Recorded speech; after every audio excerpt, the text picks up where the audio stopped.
I want to talk a little bit about page composition. So that's going to be kind of our next sketch. And I want to show you a few things here. And these will kind of be vignetted examples. So if I have two objects on a page, like so, okay, just like that, you could argue that they're equally important. There's no specific emphasis here.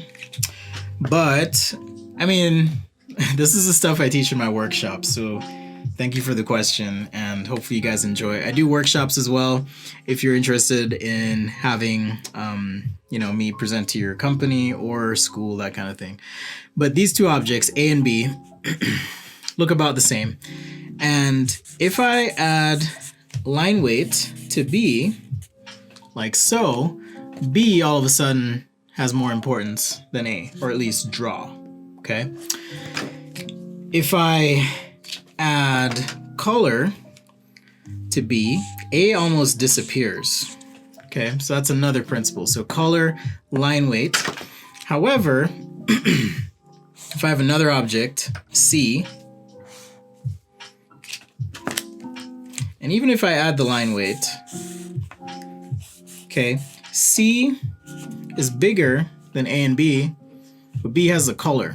So in terms of importance, B comes out more to you as the viewer. A is the tertiary concept now. And if we wanted to even further have another concept, D, this is now the fourth, and so on. So you get the idea.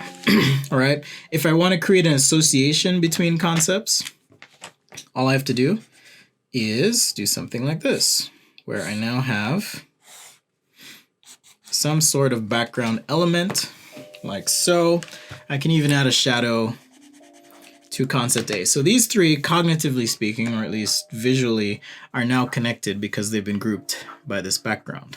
If I want to further enhance the presentation of B, you can add an arrow and some text, okay? And now B is more important. D, even if I add that text, okay? This is where the main action is happening.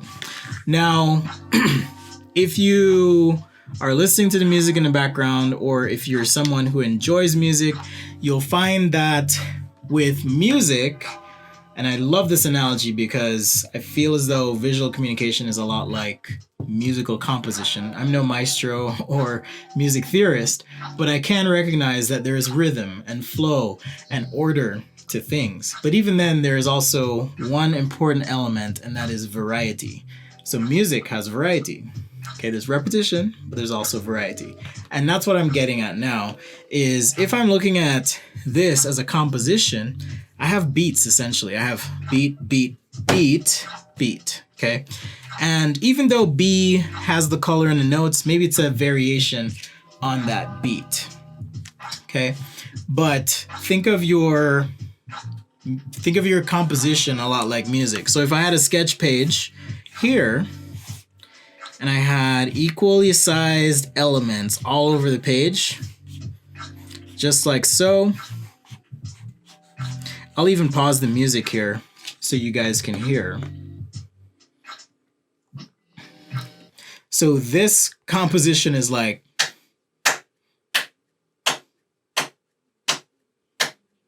it's pretty boring, okay? Now, if I have another page and I had, different shapes, or it might be different positions.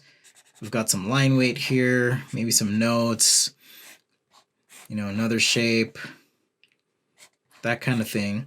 This presentation is the exciting one. This is the one that's like, and I'm not going to freestyle rap because I told you how much of a disaster that is.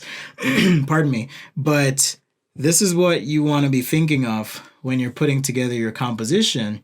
How do I create a beat, rhythm, flow visually so that you're composing not only a story, but a visually interesting presentation? So yes, when I was sketching these shoes, I did start with the big one, but you'll notice, even though there's some repetition here, there's variation in scale, okay? Position as well helps. There's the addition of notes, texture, color, all of those things to create an interesting page. And this is really quick. If I were a bit more thoughtful with it, then I could take maybe a more varied approach to how I present things. But that being said, that's my quick note on composition. So use this as a springboard to look at how you draw and how you might create some variety, okay? So those elements might include color, line weight, texture, shadow. We have notes, arrows.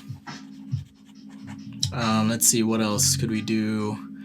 Color, texture, and I mean, that covers most of it. But these elements are really the notes and the tools that you have when you're coming up with a product composition, at least, to then add that variety into your presentation. All right, so we got some good suggestions here in the chat.